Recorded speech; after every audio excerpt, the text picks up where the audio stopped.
다시 한번 인사하겠습니다. 믿음대로 됩니다. 말하는 대로 됩니다. 기도하는 대로 됩니다. 오늘은 복음에 합당한 삶 친절과 관련되어져서 마지막 말씀을 나누려고 합니다. 요즘 친절해지고 계십니까? 네. 좀 아니신 것 같아요. 어떤 한 사람이 무례하게 행동하는 그리스도인을 만나 낙심이 된 적이 있었습니다. 그런데 그 무례한 사람이 누구였냐라고 했더니 바로 목사님이셨습니다. 이 목사님은 자신의 명백한 실수를 이 변명으로 일관하시면서 오히려 상대방이 실수한 것처럼 그렇게 이제 몰고 갔습니다. 그냥 솔직하게 잘못했다, 실수했다라고 하면 아무것도 아닌데 자신의 실수는 인정하지 않고 당당하게 오히려 다른 어떤 요구들을 하니까 하도 기가 막혀 어느 날 아내에게 물어보았습니다. 여보, 이런 분에게까지 친절을 베푸는 것이 과연 옳은 일일까요? 내가 손해를 보면서까지 친절을 베풀면 그분은 자신의 태도가 옳다고 생각할 것은 아닌가?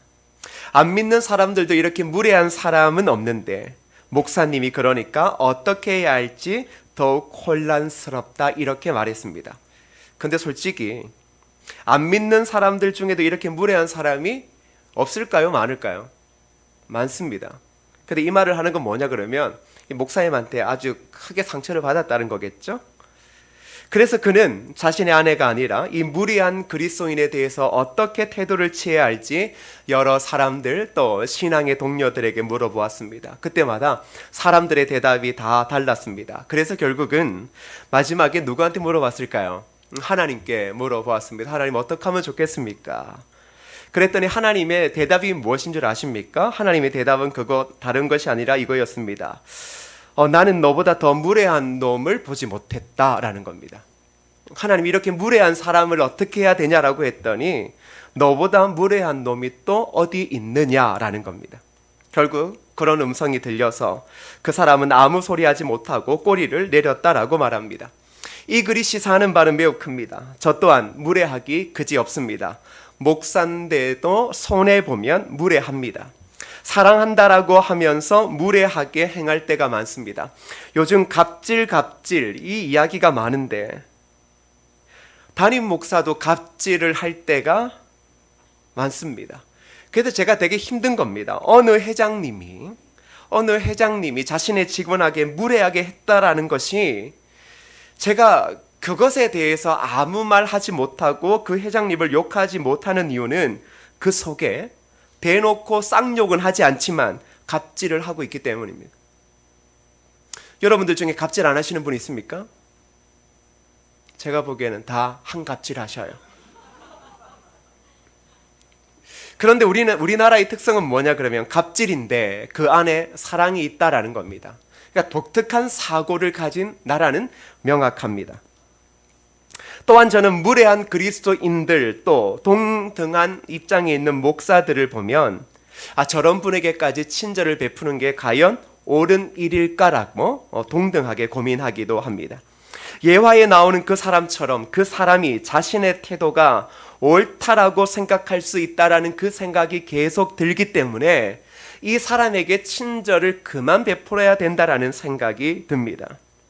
그러면서도 작은 불친절을 대할 때마다 참 불편하면서도 또 한 가지 중요한 것은 하나님한테는 정말 무례하기 그지없다라는 겁니다.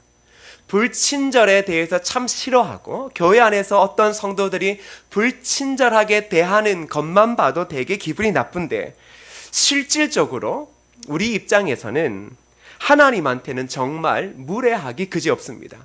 하나님의 무례한 게 뭡니까? 여러분 좋게 행동하는 겁니다. 뭐든지 신앙생활이 여러분 좋자고 하는 것 아닙니까? 하나님 좋은 것이 아니라 여러분 좋자라고 신앙생활을 여러분의 방식과 여러분의 그 틀을 갖추고 하고 있거든요. 솔직히 그거 무례한 겁니다. 하나님 앞에서는 심각하게 무례한 겁니다. 그런데 원래 우리가 자기 무례한 건 모릅니다. 자기가 얼마나 무례한지는 모르고 예의 없는지는 모르고 남이 불친절하고 예의 없는 거에 대해서는 어떻게 저럴 수 있느냐라고 소리치고 그리고 화를 내기가 그지없다라는 것입니다. 그리시아는 이런 말을 했습니다. 바른 행동이라도 예의가 뒷받쳐주지 않으면 존경을 받을 수 없다. 바른 행동에 당연히 따라오는 게 무엇일까요? 바른 예의라는 것입니다. 그리스도인들은 친절한 행동을 하는 자들입니다. 그런데 그 행동을 뒷받침하는 무엇이 있어야 된다라고요? 바른 예의가 있어야 된다. 예수 그리스도의 복음, 사랑의 복음을 이야기를 하는데 무례하다. 그것은 올바르지 않다라는 겁니다.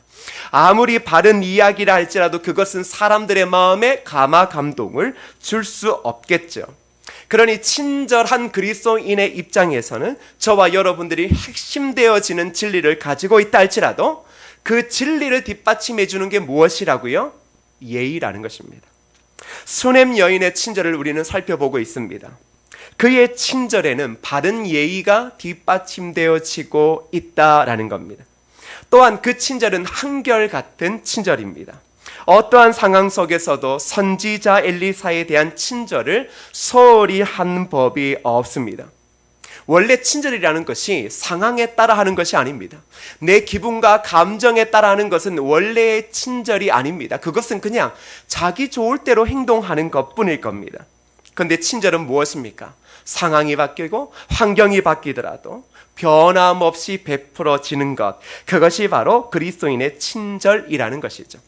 근데 여러분, 저와 여러분들이 친절을 알지만 친절을 지속적으로 하지 못한다라는 것이 가장 큰 문제입니다. 오늘도 친절한 그리스도인의 이야기, 말씀을 듣고 있지만 그러나 실질적으로 오랫동안 친절할 수가 없다라는 겁니다. 왜겠습니까? 왜 우리는 그리스도인은 당연히 합당한 친절이 한 삶이 있어야 되지만 그렇게 하지 못하는 이유는 무엇일까요? 친절을 거두는 이유는 무엇입니까? 그것은 바로 내가 베푼 친절에 사람이 반응을 보이지 않기 때문입니다. 그래서 힘들어하는 겁니다. 여러분이 그렇지 않습니까? 친절을 베풀면 여러분은 의례적으로, 많은 사람들은 의례적으로 그 친절을 받은 사람이 어떠한 반응을 해주기를 바라고 있습니다. 근데 친절은 그 반응을 기대하는 것이 아닙니다. 그렇다라고 할지라도 우리의 친절은 변함이 없어야 되고 환경의 제약을 받지 않아야 합니다.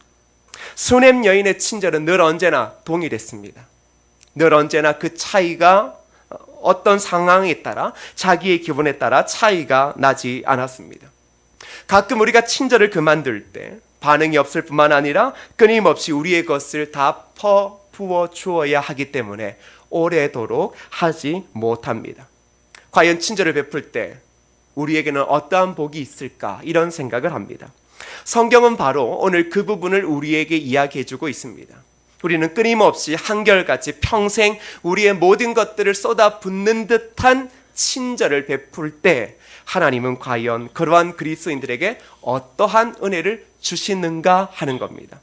열왕기하 4장 13절을 보시면 이렇게 말하고 있습니다. 엘리사가 자기 사환에게 이르되 너는 그에게 이르라 내가 이같이 우리를 위하여 세심한 배려를 하는도다. 내가 너를 위하여 무엇을 하랴? 왕에게나 사령관에게 무슨 구할 것이 있느냐 하니 여인이 이르되 나는 내 백성 중에 거주하나이다 하니라. 어느 날 엘리사 선지자는 다른 날과 다름없이 수넴 여인의 집에 들러서 식사를 하고 아마 그 집에서 마련해 준 방에 쉬고 있었을 것입니다. 그러다가 자신의 종에게 수넴 여인을 불러오라고 이야기를 합니다. 그리고 이렇게 말하죠. 내가 너를 위해 어떻게 하면 좋을까? 왕에게나 군대 장관에게 무슨 구할 것이 있느냐? 이렇게 이야기를 합니다. 여러분, 이 반응이 뭐냐 그러면 친절을 받은 엘리사가 처음으로 그 친절에 적극적으로 반응하는 모습입니다. 지금 처음 하는 거예요. 여러분, 이 정도 되어지면 섭섭할 만하지 않습니까? 만일 여러분이 저를 위해서 여러분의 집에 맨날 가면 소고기 반찬을 해주고 제가 좋아하는 소고기를 또 이렇게 말하면 또 소고기 사줄 이런 말 절대 하지 말라 그랬는데 제가 갈 때마다 흰 쌀밥에 소고기를 끊임없이 쌓아놓고 그들이 가장 좋은 방을 마련해 주고 있는데 근데 6개월이 지나도 아무 말도 하지 않습니다. 고맙다는 말도 하지 않고 그냥 당연히 와서 밥 먹고 한숨 자고 갑니다. 어떻게 하시겠습니까? 여러분 바로 이제 성질 내셨죠. 저게 목사냐고, 어떻게 저런 걸 목사로 뽑아 저렇게 하냐고. 수넴 여인의 집에서 이 엘리사가 지금 바로 반응을 보인 것 아닙니다. 근데 놀라운 건 엘리사가 솔직히 저는 엘리사를 비중 있게 볼 수가 없습니다. 이 여자가 대단합니다. 아무런 친절에 대한 반응이 없음에도 불구하고 그를 늘 언제나 거룩한 하나님의 사람으로 대하고 있다는 것이죠. 그런데 오늘은 어떤 일인지 갑자기 그 친절에 적극적으로 반응합니다. 그리고 묻습니다. 내가 너를 위해서 무엇을 하면 좋을까? 왕에게나 사령관에게 무슨 구할 것이 있느냐? 솔직히 지금 집도 절도 없이 떠돌아다니는 게 누군데, 자기 문제를 해결하지도 못할 사람이 지금 왕에게나 군대 장관에게 뭐 부탁할 게 있으면 내가 청탁 들어주겠다, 이런 느낌 아닙니까? 그런데 이 수넴 여인의 대답이 걸작입니다. 선지자님, 저는 내 백성 중에 거합니다. 이렇게 말하고 있어요. 내 백성 중에 거합니다. 여러분 같으면 벌써 기도 제목을 한 50가지는 내놓으셨을 거예요. 제가 뭐 해줄 게 있습니까? 드디어 목사님이 이제 반응을 하는구나. 가끔 이런 생각하시죠. 내가 목사님한테 하는 정성이 부족해서 목사님이 반응을 하지 않는구나, 뭐 이렇게 생각하실 필요는 없습니다. 자, 이제 이때 이 여인이 뭐라 그럽니까? 저는 내 백성 중에 거합니다. 이렇게 짧게 말합니다. 이게 무슨 뜻이냐 그러면 자신은 어떠한 보답을 지금 바라는 게 없다라는 겁니다. 거룩한 하나님의 선지자 앞에서 지금 내가 무슨 보상을 받고 싶은 게 하나도 없다. 그저 저는 내 백성들과 함께 지금 더불어 살아가는 것으로 만족하고 있다라고 이야기를 하고 있습니다. 여러분, 이 이야기에서 발견할 수 있는 것, 중요한 것이 있습니다. 뭐냐 그러면 그리스도인의 친절이라는 것은 어떤 목적을 가지고 있지 않더라는 겁니다. 그 자체로 순수했다라는 겁니다. 그런데 대부분의 친절을 그치는 이유가 무엇입니까? 친절 가운데 숨겨놓은 목적이 있기 때문입니다. 친절 잘 베풀고 마지막에 그 내가 성취하는 것을 얻고자 하는 그 욕심이 있는 것 아닙니까? 그런데 그것이 이루어지지 않으면 어떻게 합니까? 친절의 방향을 다른 사람에게 돌립니다. 그러니 우리는 친절해 줄 수 없는 거죠. 그런데 수넴 여인이 한결같이 친절할 수 있었던 것은 그의 친절에는 목적이 없었다라는 겁니다. 그저 거룩한 하나님의 사람인 줄 알고 하나님의 사람을 그저 하나님처럼 대접했던 것입니다. 그 여인이 이야기할 수 있는 이야기는 딱 한 가지밖에 없죠. 저는 만족합니다. 그냥 만족합니다.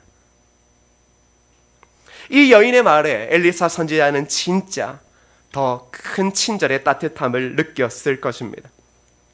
그럼에도 불구하고 엘리사 선지자는 이 여인을 위해서 무엇을 하여야 할까를 생각했습니다. 그때 그의 종 게하시가 이렇게 말합니다. 14절에 보시면 엘리사가 이르되 그러면 그를 위하여 무엇을 하여야 할까 하니 게하시가 대답하되 참으로 이 여인은 아들이 없고 그 남편은 늙었나이다 하니.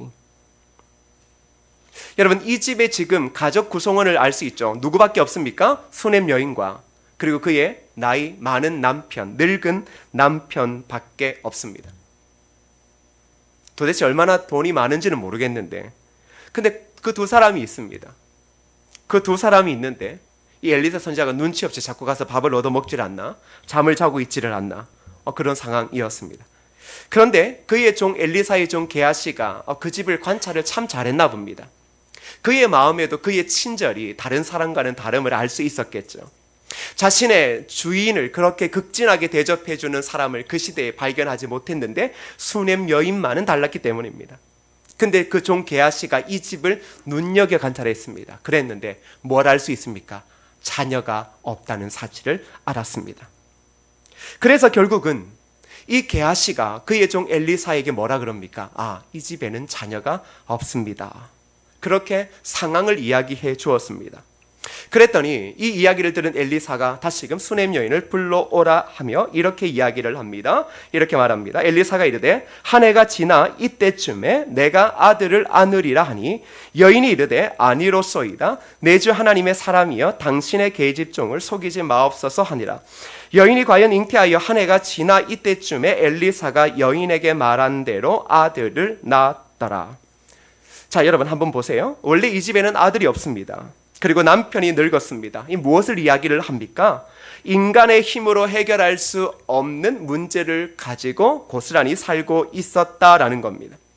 그런데 그 집에서는, 그 가정에서는 하나님의 사람을 거룩한 사람이라고 인정해주는 참된 친절이 있었습니다. 그 친절 가운데 엘리사가 어떻게 보답을 합니까? 그것은 사람이 줄 수 있는 복이 아니라 오직 하나님만이 줄 수 있는 축복을 얻게 한다는 사실입니다. 이게 매우 중요한 것입니다. 그리스도인들의 친절, 성경이 이야기해주는 예수 그리스도의 제자의 삶은 늘 언제나 손해보는 삶입니다. 희생하는 삶입니다. 억울합니다. 수치를 당하는 삶입니다. 아무리 친절을 베풀면 베풀수록 그러한 사람들은 우리의 더 많은 것들을 빼앗아 가려고 합니다. 그런데 그럼에도 불구하고 그 친절을 지속적으로 베푸는 자에게 하나님이 어떠한 복을 주신다고요? 사람이 줄 수 있는 복이 아니라 바로 하나님만이 주실 수 있는 복으로 친절한 그리스도인들에게 갚아주신다라는 사실입니다. 할렐루야. 여러분, 이것이 진정한 은혜 아닙니까? 그리스도인들의 친절에 대한 보답은 사람이 줄 수도 있겠지만, 그러나 그것은 하나님만이 줄 수 있는, 즉 세상이 줄 수 없는 하늘로서부터 내려오는 가장 위대한 축복을 바로 친절한 그리스도인들의 삶 가운데 경험하게 되더라는 것입니다. 그러기에 그리스도인들의 친절은 그 자체가 순수할 수밖에 없습니다. 목적을 가졌다면, 만일 수냄 여인이 목적을 가지고 친절을 베풀었다면 그는 하나님으로부터 오는, 하늘로서부터 오는 축복을 경험하지 못했을 것입니다. 우리의 친절의 한계가 무엇입니까? 사람으로부터 오는 축복을 얻으려고 하고 있지 않습니까? 그런데 왜 하나님께서 그리스도인들로 하여금 친절한 그리스도인의 삶을 살아가라고 이야기를 합니까? 그것은 너희가 친절을 베푸는 동안 모든 것들을 다 잃어버린다 할지라도 마지막에 이 세상과 사람이 줄 수 없는 가장 위대하고 가장 아름다운 복, 즉 하늘로서부터 오는 복을 주신다라는 것 때문입니다. 사랑하는 성도 여러분, 바로 이 친절의 축복을 아는 자들은 이 땅을 살아갈 때 바로 이 친절에는 어떠한 목적을 담고 있지 않기에 사람을 불편하게 하지 않습니다. 오히려 그 친절을 받는 사람들마다 깊은 감동을 얻게 하신다라는 사실입니다.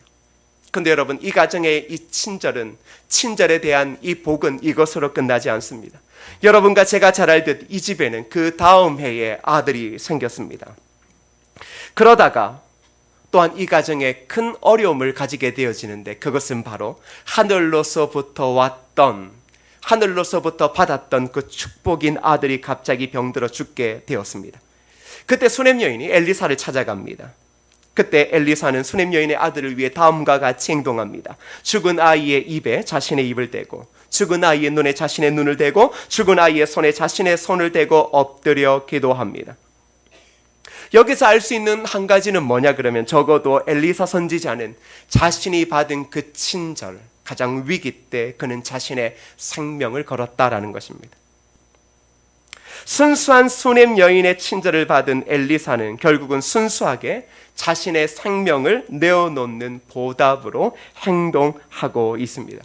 근데 여러분, 여기에서도 나타나는 이 수냄 여인의 아름다움이 무엇이냐 그러면, 바로 수냄 여인이 엘리사를 하나님의 거룩한 사람으로 믿고 있다라는 겁니다. 그는 어려움 속에 누구에게 이야기를 합니까? 바로 엘리사 선지자에게 이야기를 합니다. 이것은 무엇을 이야기를 합니까? 바로 그 사람, 즉 하나님의 사람만이 이 문제를 해결할 수 있다라는 믿음이 있었다라는 것입니다. 이 여인의 아름다운 친절, 과연 위기 속에는 어떻게 하나님께서 보상하실까요? 바로 하나님께서는 엘리사를 통하여 그 아들을 살리셨다라는 겁니다. 여러분, 친절한 그리스도인들의 삶에도 이러한 어려움을 겪을 때가 많습니다. 때로는 하늘로서부터 오는 위대한 복을 받았지만 그 복이 한순간에 다 사라지는 듯한 위기 가운데 빠질 때도 있습니다. 그런데 친절한 그리스도인의 삶에 하나님은 어떠한 복을 주십니까? 바로 이 땅에 가장 소중한 것, 생명과도 같은 것을 잃게 되어질 때 하나님은 친절한 그리스도인들을 도우시더라는 사실입니다. 그리스도인들의 친절한 삶이 세상에서 늘 손해보는 것 같습니다. 그렇죠. 오늘도 우리는 이 지역에서 절대 주차 문제 때문에 화를 잘 내지 못합니다. 근데 자꾸 화가 올라오는 이유는 뭘까요? 늘 손해보는 것 같습니다. 늘 교회이기 때문에, 늘 교회 다니는 성도이기 때문에 늘 손해보고 바른 말을 못하는 것 같습니다. 그리고 늘 언제나 오히려 그들에게 욕을 얻어먹는 상황처럼 있는 것 같습니다. 근데 여러분 잊지 마십시오. 그때라도 친절을 거두어서는 안 됩니다. 하나님은 우리를 향한 친절을 한 번도 거두시지 않았습니다. 저와 여러분들이 예배 때 앞에 참회의 기도를 드릴 때, 다시 말하면 하나님의 친절 없이는 예배 드릴 수 없는 것 아닙니까? 그런데 연약하고 무딘 우리가 그렇게 기도할 때도 하나님은 우리를 향한 친절을 절대 거두시지 않았다라는 겁니다. 저와 여러분의 삶은 그렇습니다.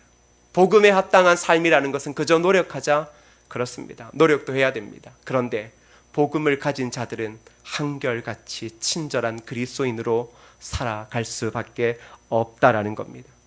이 세상 모두가 우리의 친절에 아무런 반응을 보이지 않을 수도 있습니다. 이 세상의 모두가 여러분의 생명을 던졌음에도 불구하고 감사의 인사조차 하지 않을 수도 있습니다. 그런데 여러분, 우리가 인사받으려고 하는 것 아니지 않습니까?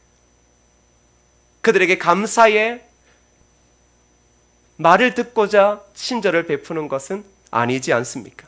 그저 모든 사람을 대할 때 주께 하듯 하라는 그 주님의 명령 앞에서 그저 순수하게 목적도 없이 우리의 삶을 희생하며 드리는 것 아닙니까? 그러한 삶의 길을 묵묵히 걸어갈 때 하나님은 세상이 주는 복이 아니라, 이 땅에 사람들이 주는 복이 아니라 하늘로서부터 주시는, 하늘로서만 내려올 수 있는 위대한 복, 그리고 우리를 구원하시고 건지시는 은혜를 주심을 믿으실 수 있기를 축복합니다. 사랑하는 여러분, 말씀을 마치려고 합니다.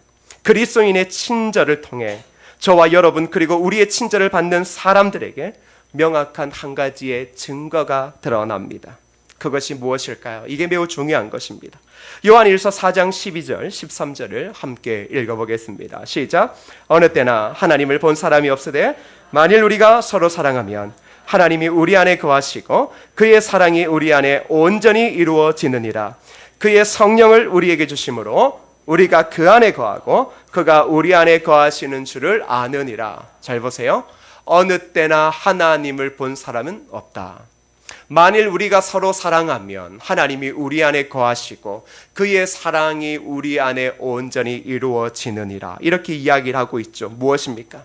하나님을 본 사람은 없습니다. 하나님의 실체를 볼 수 있는 사람은 존재하지 않습니다. 그런데 성경은 우리가 하나님을 볼 수 있다라고 말합니다. 그것은 우리가 그리스도의 사랑으로 서로 사랑하고 그리고 그리스도의 사랑으로 온전한 친절을 우리의 삶과 얼굴을 통해 드러낼 때 우리의 얼굴과 삶을 통하여 누가? 하나님이 드러난다라고 이야기를 하고 있습니다. 하나님은 눈에 보이지 않습니다. 하나님은 우리의 눈으로 볼 수 있는 존재가 아닙니다. 그런데 우리가 하나님을 경험할 수 있는 길은 그리스도인들의 친절한 그리스도인들의 얼굴과 그 친절을 통하여 많은 사람들이 하나님을 보게 될 것이다 라고 말하고 있습니다. 다시 말하면 하나님은 그리스도인들의 친절에 그분의 형상을 담아 놓았다라는 것입니다. 저와 여러분은 그저 우리의 이 얼굴을 가지고 살아가는 자들이 아닙니다. 저와 여러분들의 이 얼굴은 무엇을 가지고 있습니까? 바로 하나님의 형상을 가지고 있습니다. 하나님을 보여준다. 어디에서 보여줍니까? 그리스도인인 저와 여러분, 친절한 그리스도인의 그 삶과 그 얼굴을 통하여 하나님의 하나님 되심을 보여주는 것입니다. 사랑하는 성도 여러분, 그러기에 이 땅 가운데 하나님을 보여주고 싶습니까?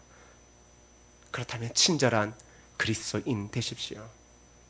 하나님의 형상을 이 땅 가운데 온전히 드러내기를 원합니까? 그러면 어떠한 목적이 없는 모든 사람을 주님께 대하라고 하는 그 명령처럼 모든 사람을 주님께 대하듯 친절함을 대하십시오. 그것이 바로 하나님의 형상을 세상 가운데 드러내는 길이라는 것입니다. 사랑하고 소중한 성은교회 성도 여러분, 친절을 베풀 기회가 오면 그 기회를 절대 놓치지 마십시오. 친절을 베풀 기회는 우리 삶의 축복의 기회입니다. 만나는 모든 사람에게 친절함으로 대할 때 하나님은 우리 삶의 인간의 한계를 뛰어넘는 축복으로 함께 하실 것입니다. 저는 믿습니다. 우리 모두가 친절한 그리스도인으로 이 땅을 살아갈 때 하나님은 저와 여러분의 삶의 모든 자리, 하나님의 교회 공동체 가운데 세상이 주는 보상이 아니라 하늘로서부터 내려오는 위대한 복, 그 복을 경험하게 될 것임을 믿습니다. 그러기에 사랑하는 성도 여러분, 손해본다 생각하지 마십시오. 손해보는 것 아닙니다. 내 모든 것들이 다 사라지는 것처럼 느껴지지만 그러지 않습니다. 하나님께서 세상과 비교할 수 없는 축복으로 베풀어 주실 거라는 사실입니다. 그러기 위해 오늘 저와 여러분의 서는 모든 자리, 여러분 분노를 일삼지 말고 오히려 친절함과, 당연히 내가 화를 낼 만한 상황이 되더라도 오히려 그 사람의 실수를 너그러이 용납하고, 이 무더위 속에서 일하는 당신이 얼마나 힘들기에 이런 실수를 했느냐고 다시 한번 힘을 내서 잘하라고 꼭 그렇게 이야기해 주십시오. 아시겠죠? 예. 그렇게 안 하면 성은교회 성도라고 이야기를 하지 마세요. 어디 가서 은행 가서 막 잡아 던지고 막 이런 거 할 것 같으면 아예 교회를 다닌다라고도 이야기하지 마시고, 가끔 이런 분들이 있다라고 합니다. 뭐 큰 교회가 주변에 큰 교회 주변에 뭐 이런 마트들이 있으면 그 앞에 주일날 찾을 데가 없으니까 마트 정문에 이제 차를 대놓고 가는 사람이 있습니다. 차 빼달라고 하면 찾아와가지고 도대체 우리한테 그럴 수가 있냐고, 우리 교회가 얼마나 여기 많이 팔아주는데 네가 그럴 수 있냐고. 저는 우리 교회 이야기가 아니라고 생각합니다. 우리 교회는 일단은 저부터 우리 교회 대문 앞에 차 대는 걸 지극히 싫어하기 때문에 남의 집 대문 앞에 차를 안 댑니다. 댈 수도 없습니다. 꼭 기억하십시오. 무례하지 않습니다. 그리스도인은 절대 무례하지 않습니다. 무례하다라고 하는 것은 의심해 봐야 한 것이겠죠. 제가 이번 주에 마지막 설교를 준비하면서 화요일 날 화가 날 만한 상황을 딱 맞이했습니다. 그 전날 이제 무엇인가를 이제 뭐 해서 이제 부탁을 했는데 이 사람이 잊어버리고 있다가 저한테 큰 실수를 한 겁니다. 모르는 사람인데, 모르는 사람일수록 실수하면 안 되잖아요. 그래서 제가 마음이 순간 상했어요. 근데 이제 친절을 이야기를 하고 있는 목사가 어떻게 해야 되겠습니까? 그랬죠. 순간 몹시 당황스러웠습니다. 그런데 어떻게 하겠습니까? 저보다 늘 언제나 많은 사람들을 위해 수고하시고 애쓰시고 노력하시는 당신 오히려 힘내시라고 제가 이렇게 구구절절 속에서는 성질이 막 올라오는 걸 참고 구구절절 보냈더니 이제 답장이 왔습니다. 세상에 이렇게 매너 있는 분을 처음 뵌다고. 매너 있기 전에 전화통화 있으면 한바탕 했을 겁니다. 우리가 그렇거든요. 한순간 딱 참으면 난 그리스도인이지 라고 생각이 드는데, 순간 저 사람이 실수하면 전화 딱 오면 뭐합니까? 일단은 내가 할 말을 다 쏘아 붙여야 되잖아요. 그렇죠? 다 쏘아 붙이고 나서 나중에 뭐합니까? 괜찮아요 이제 이렇게 이야기 안 하는데, 저도 그때 그 아침에 그 전화를 받으려고 하다가 무음되어져 가지고 안 받았는 게 다행이에요. 받았으면 화를 냈을 거예요. 그걸 보고 곰곰이 생각했죠. 이 무더위에 모두가 다 힘들고 살다 보면 실수할 수 있는데 이 실수가 나한테 큰 손해를 끼친 것도 아닌데 오히려 다른 이유가 있을 거라고 생각하니 무엇입니까? 마음이 더 평안해졌습니다. 그랬더니 그 사람이나 나나 진짜 마음이 훨씬 좋았던 것이죠. 그래서 순간 또 이런 마음이 들었습니다. 야, 내가 이 정도의 매너라면 나중에 큰 보상이 있지 않을까. 아주 지극히 인간적. 이거 어쩌겠습니까? 이거 인간이 한계예요. 근데 저는 믿습니다. 우리의 친절, 손해보고 시간을 손해보고 계획이 막 얼그러지는 그러한 상황들을 많이 경험하더라도 저는 세상이 주는 것이 아니라 하나님이 우리에게 그렇게 큰 은혜로 갚아주시고 위로해 주실 것을 믿습니다. 여러분의 삶도 그렇습니다. 진정한 교회, 진정한 성도는 늘 언제나 희생입니다. 손해입니다. 그런데 그 모든 것들을 다 뛰어넘게 갚아주시는 분이 누구라고요? 하나님이요. 하나님은 저와 여러분의 친절을 잊지 않으심을 믿고 오늘 주어진 삶의 자리에서 이 친절을 끊임없이 유지하기 위해서 저와 여러분이 기억해야 될 것 딱 한 가지가 있습니다. 무엇입니까? 주님께서 십자가에서 우리를 향해 베푸신 그 친절, 그 은혜를 잊지 말라라는 겁니다. 그것을 깊이 기억하고 또 기억할 때마다 우리가 구원의 감격과 그 눈물을 흘리듯 그것을 기억할 때 우리의 삶에 주어진 모든 상황을 뛰어넘어 모든 사람들에게, 그리고 하물며 살인자라 할지라도 그들에게조차도 진정한 친절을 베풀 수 있게 되어지는 것입니다. 그러한 마음으로 우리 모두가 살아가는 이 땅 가운데 성은교회 친절한 그리스도인들을 통해 여러분의 직장, 여러분의 기업, 여러분이 만나는 모든 사람들이 정말로 기뻐하고, 그리고 여러분의 아름다운 모습을 통해 하나님의 살아계심, 하나님의 형상을 볼 수 있는 은혜가 있기를 축복합니다. 그래서 여러분 이 시간 찬양할 때요, 오직 주의 은혜로 지금 여기 서 있네, 한없는 경배, 한없는 찬양, 내 영혼 하나님 예배하네. 이게 무엇입니까? 주의 은혜, 그 주의 은혜가 주의 친절함 아닙니까? 그것이 오늘 우리를 살게 했습니다. 변함없는 친절. 그것을 기억하시면서 이 찬양 부르고 우리가 친절한 그리스도인으로서 주어진 삶을 살아가기를 원합니다. 고백하시겠습니다. 오직 주의 은혜로, 오직 주의 은혜로 지금 여기 서 있네. 한없는 경배, 한없는 찬양, 내 영혼 예배드리네. 나를 위해 이 땅에 오신 주의 은혜, 십자가 고통 이기신 주님, 그 은혜 어찌 잊으리. 주의 날 채우시네, 주의 보게 하시네. 살아가는 동안 은혜로만 살리 십자가 은혜. 우리 다시 한번 더 고백하시겠습니다. 오직 주의 은혜로 지금 여기 서 있네, 지금 여기 서 있네. 한없는 경배, 한없는 찬양, 내 영혼 예배드리네. 나를 위해 이 땅에, 나를 위해 이 땅에 오신 주의 그네, 오신 주의 그네. 십자가 고통 이기신 주님, 내 영혼. 여러분 주님의 그 친절한 은혜, 그 친절을 잊지 마십시오. 주의 날 채우시네, 주의 보게 하시네. 살아가는 동안 주님의 그 친절 은혜로만 살리 십자가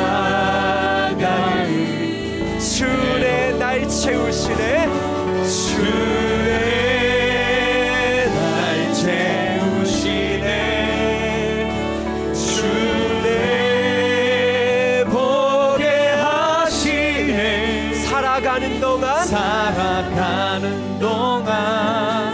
은혜로만 살리 십자가. 살아가는 동안 우리도 그 주님의 그 친절로 살아가는 동안 은혜로만 살리 십자가. 여러분 다시 한 번 더 고백하십시오. 결단하는 마음으로 살아가는 동안 은혜로만 살리 십자가. 오늘 말씀 붙잡고 다 같이 함께 기도하시겠습니다. 기도하시겠습니다. 하나님 아버지, 주의 십자가의 그 친절, 그 은혜를 기억합니다. 그 친절이 오늘 우리를 살리셨고 이 자리에 있게 하셨음을 압니다. 오늘 우리가 이 땅을 살아갈 때 주님께서 우리에게 베풀으신 그 은혜와 친절을 기억하며 우리의 삶의 자리마다 그리스도께서 우리에게 베푸신 친절을 고스란히 모든 사람들에게 베풀며 살아가게 도와주옵소서. 아버지 하나님이여, 친절한 그리스도인들이 서는 자리마다 하나님의 얼굴을 배우는 은혜가 있게 도와주시고 하나님의 형상을 배우는 그 은혜가 모든 성도들의 삶의 자리마다 그들의 얼굴마다 있게 도와주시옵소서. 아버지 하나님이여, 우리 교회가 진정한 교회, 십자가의 은혜를 고백하며 그 감격대로 살아가는 그런 교회와 성도가 되어지기를 원합니다. 날마다 십자가의 친절을 잊지 말게 하시고 십자가의 은혜를 잊지 말고 모든 자들을 주님처럼 대하는 친절함 속에 나아가는 우리가 되어지게 도와주시옵소서. 아버지 하나님이여, 우리가 매우 망덕하지 않게 도와주시고 오직 주님만을 쫓아 나아가게 하옵소서. 하나님 아버지, 우리가 십자가의 은혜가 얼마나 소중한지 압니다. 십자가의 그 은혜는 친절이었습니다. 어떠한 목적을 바라지 않고 우리에게 무엇인가를 바라지 않고 그저 우리를 구원하시고자 하는 그분의 참된 희생의 친절이었습니다. 그 참된 희생의 친절을 통하여 우리가 구원을 얻고 하나님을 예배할 수 있는 영광의 자리에 서 있게 되었습니다. 하나님, 오늘 그 사랑과 친절을 받은 우리가 주의 십자가의 은혜를 이 땅의 모든 사람들에게 어떠한 환경이나 나의 감정의 기복과 상관없이 끊임없이 친절한 그리스도인으로서 살아가게 하여 주옵소서. 혹 친절을 베풀 때마다 사람들의 반응이 없고 감사가 없다 할지라도 절대 낭망하지 말고 우리의 친절은 보상을 바라는 것이 아니라 하나님이 베푸신 그 친절 앞에 그 사랑의 빛을 갚는 것임을 기억하고 어느 순간 어느 자리에서든 끊임없이 친절한 그리스도인으로 살아가게 하옵소서. 그러한 친절이 머무는 자리마다 세상이 주는 복이 아니라 하늘로부터 내려오는 복이 있음을 우리가 아오니 오직 하늘로서부터 오는 내려오는 복을 소망하며 우리의 삶의 자리에 모든 사람들을 주님처럼 대하고 또한 이 땅의 모든 사람들이 친절한 그리스도인들을 통하여 성은교회를 통하여 하나님의 형상을 볼 수 있는 은혜가 있게 도와 주옵소서. 예수님의 이름으로 기도드립니다. 아멘.